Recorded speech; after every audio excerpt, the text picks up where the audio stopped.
Quick throw left side, caught in the end zone. The Spartans win in overtime at Wisconsin. You have walk-on I do. tattoo on your body. I do. It's on my wrist. It's a recent tattoo. Similar to the way that I have going. Yeah, I realized that after I got it when you were moving here, I saw it and I was like, oh, it's like the same exact spot. It's a great spot for a tattoo. You always see it. Always see it.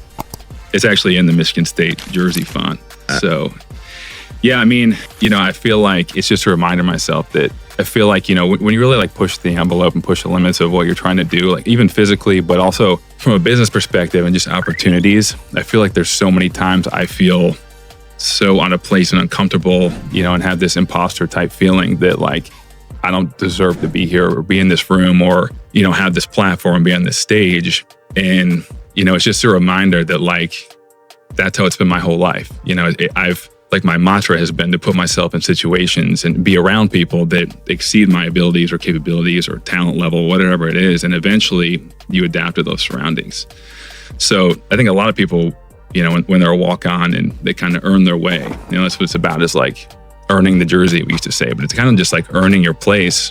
But in the same breath, it's a reminder that if you're doing the right things, you're going to feel pretty uncomfortable. And a lot of times you're going to feel almost like insecure and have this imposter type feeling because it takes a while for you to recognize that you belong there. And sometimes it takes a while for you to earn your place and earn your right to be there.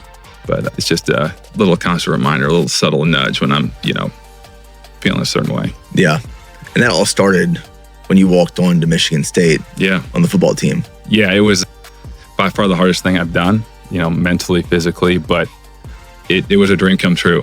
And I can't even say it was a dream come true because up until 6 months before I actually went to Michigan State, it wasn't even in the universe of possibilities. Like, it was so far-fetched that, it was similar to me just saying, like, I'm going to be the CEO of Tesla next year. Like, it's never going to happen. Like, it's not even on my mind because I thought there was a 0% chance anything like that could ever happen.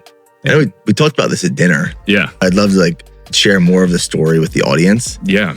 So basically, I think another thing is just like saying yes to every opportunity has served me so well in life. And the more things I say yes to, the more good things just seem to happen. And this is an example. Like, so I was pretty set to go to a Division III school and play football, maybe football and baseball. Baseball is my best sport. And the summer before my senior year, I happened to jump into a 7-on-7 during the summer. So we were playing 7-on-7 and I was a lineman and linebacker. So I didn't even do 7-on-7, but I just showed up to kind of support our team, like, watch our quarterbacks throw, whatever.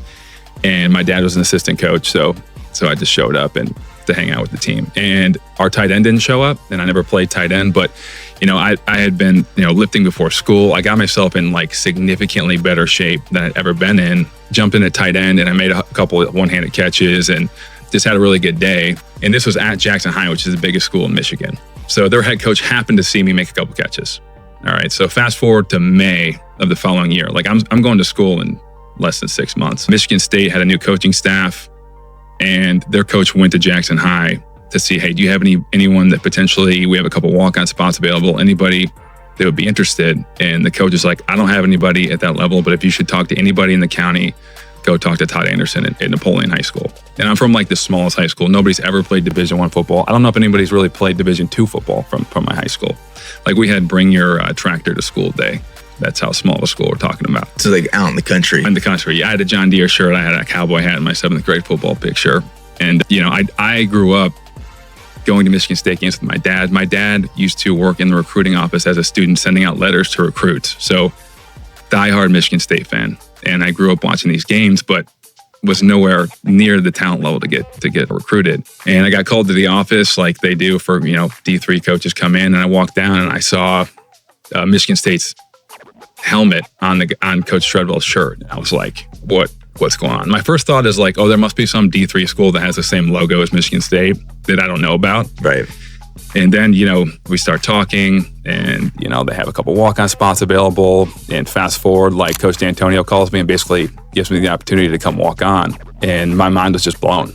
Like my head was spinning. But in the same breath, I was so nervous because there was such a gap between me and a starting Division I football player, especially Michigan State, that I questioned what I should do. So I literally made a pros and cons list with my mom, and we still have it. My mom and my dad, we sat in the living room, pros and cons, of going to the Division III school, Michigan State. And there was a lot of pros to Adrian College, which was the school. And I'll never forget the last thing at Michigan State was like, will you regret this? And knowing that I would probably regret it the rest of my life if I didn't just try, like that was the deciding factor. And I pretty much carried that my entire life. Like I always ask myself, any decision, I'm like, am I going to regret? Am I going to be second guessing this? And if the answer is yes, I tend to take a chance. So it served me well. I ended up, the fourth day of camp, I wanted to quit. I mean, I'll never forget, I got out of the car, I'm an only child. My parents and I, we still talk about like when we drove up to Michigan State to drop me off, the car was dead silent. Like I think we were all just nervous, very nervous. And I get out of the car and I saw Pete Clifford, who was like our starting left tackle. He was like 6'7", 330, hair down to his shoulders, and just like the baddest looking dude of all time. And I remember thinking like, I don't even know what I got myself into, but I'm happy to be here. And my goal was like, if I can just be on the team, maybe I get on some special teams my senior year, like that's a win. That's still a dream come true. Right. But from that point, the first semester was hell. I mean, I was struggling. I was a math major. I'm taking, all these calculus classes. School was just like hitting me right in the face. Morning lifts, not sleeping well, cultural adaptation. I mean, I'm from this small country town. There's people from all over the United States here and just making friends. I mean, everything you could imagine was being thrown at me. And I had a tough go the first semester. And I wanted to quit probably every single day. But like I said, like when you're in that situation, you're around people that like exceed your capabilities at the time, like it pulls the best out of you. Mm-hmm. And then by the end of that first semester, I kind of turned to the weight room and started lifting with my roommate, like after practice and going to the IM building and doing extra stuff. And by the end of that first semester, I was like, I think I can play here, and then moving into spring ball, all of a sudden I'm getting reps with like second string and, my entire mindset shifted. What's that process look like when you get invited to walk on? Yeah. How much, like you say you show up, how much time does the team, do the coaches give you to say like, you either stay on the team and you get a chance or you're cut, you're not making it? Yeah. I mean, so I was what's called a preferred walk-on, which means basically like, you're going to come, you're going to have a place on the team in the fall. You're not going to have a scholarship, but you're going to get invited to camp, right? So it's basically like, so I was pretty certain that I was going to make it through camp and be there for the fall semester. That was pretty much it. And honestly, they could have cut me at any time. So I constantly had a feeling of like, I just got to hang on here. And there were some days where I literally thought that I might just get cut. Like they might come up to me and be like, I'd be scared to walk by Coach Antonio in the hall. One, because he was a super intimidating guy. Two, I really felt like I didn't belong. And it wasn't like this imposter syndrome like I'm talking about. Like I literally did not belong. Like I was not good enough to be there at the time. But I also had a pretty high ceiling and was able to adapt like relatively quickly. So I showed up and, I knew I had a spot in the semester, but it felt like, I was just trying to earn my stay like day by day. Which isn't very, like, not a very settling feeling. No, I can imagine. Yeah. You feel like you're on the chopping block at all times. All times. You're waiting to look over your shoulder and someone is there to deliver the bad news. Yeah, that was it. I mean, that's how every day pretty much felt. But you ended up starting. Yeah, I mean, so, I ended up, like I said, I put a ton of time in and I got to a place where, like, I was... Like, so that next year, I actually, like, Coach Antonio came up to me before camp and was like, we're going to give you a chance, like, to earn a starting spot. So I made a huge jump that first year and ended up tearing my quad, which is pretty gnarly. If anyone's seen it, it's pretty bad. And so I'm out that season. Next season, I have to have knee surgery. I'll never forget, I'm rotating in with the twos, getting some starting reps, and I make a cut, a week out from our first game, and I feel like this sharp pain in my knee, and I broke off some cartilage on the head of my femur. And I had surgery, and I remember I had surgery right before our first game, which, still hadn't played it down yet. I had surgery, went to warm-ups, but I couldn't stay at the game because they didn't want me to get hit on the sidelines. And I remember like crutching away from the stadium at the first game, hearing the crowd in the background just by myself. Like, so it's a ghost town outside a stadium during a game. And like, that was a low. That was a big time low. I mean, luckily my parents were there and I have an amazing support system, but it was almost like you could hear your dreams happening without being there. And it was tough.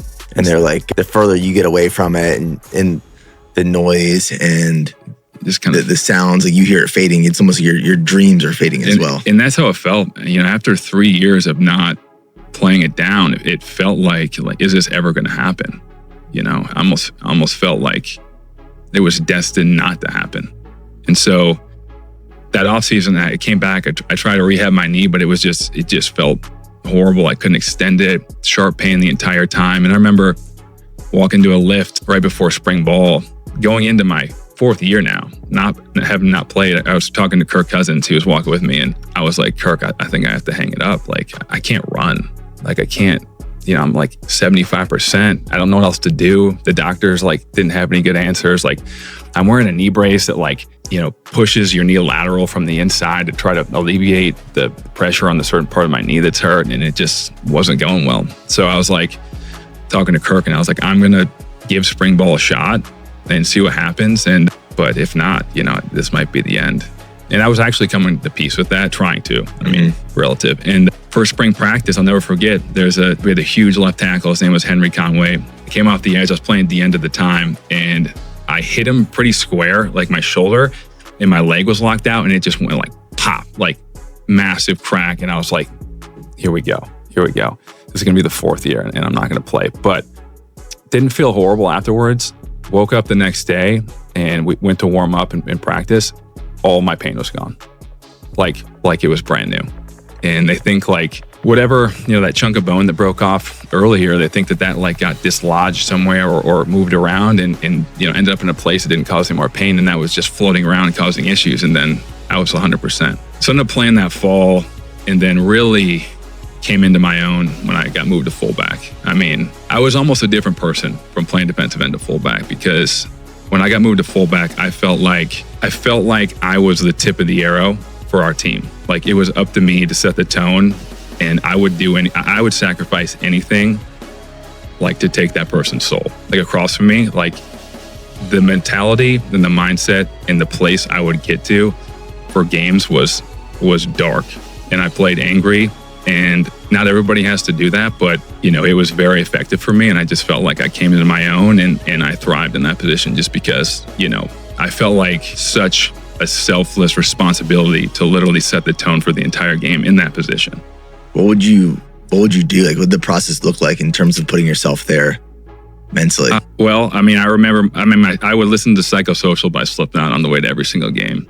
And I would convince myself that, the guys across the ball from me, the guys on the other sideline were basically attacking my brothers, my family. And I would get to such, I would just create these stories in my head and just, basically pit them as my moral enemy. And by the time the game started, I would tell myself these stories, and, I literally wanted to take their soul. It wasn't I want to hit them hard and play hard, but I want to be okay. I would do literally anything. And I would sacrifice my body. I would throw it in there. I think about, it just felt invincible. And I got myself to a place where I was stronger than everyone else. I was bigger than everybody else. So there were very few times where I felt like I couldn't do that. And, I would beg for the first play of the game to be like an ISO so I could just blow up the middle linebacker and set the tone for the rest of the game.